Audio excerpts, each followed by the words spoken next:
प्रशांत कोरटकरचा कळंब कारागृहातील मुक्काम वाढलाय। कोरटकरच्या जामीन अर्जावरील सुनावणी संपलेली आहे। तर कोरटकरच्या जामीन अर्जावर येत्या 9 एप्रिलला पुढील सुनावणी होणार आहे।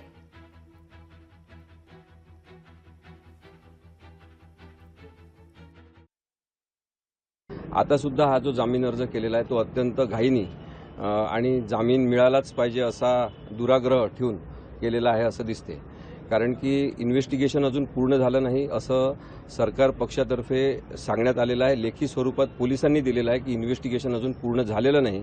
कारण की प्रशांत कोरटकर याला वेगवेगळ्या राज्यांमध्ये तिथल्या जवळपास 6 शहरांमध्ये जेव्हा लपून बसला होता तेव्हा कोणी कोणी मदत केली त्यांचे सगळ्यांचे स्टेटमेंट्स घेणं आवश्यक आहे। काही जणांचे स्टेटमेंट्स त्यांनी घेतलेले आहे। त्यामुळे तपास अपूर्ण असताना आता जामीन देणं हे प्रशांत कोरटकरला जामीन देणं योग्य नाही। याची मांडणी आम्ही आज कोर्टामध्ये केली। लोकशाही मराठी ऐका, पहा, जागरूक रहा।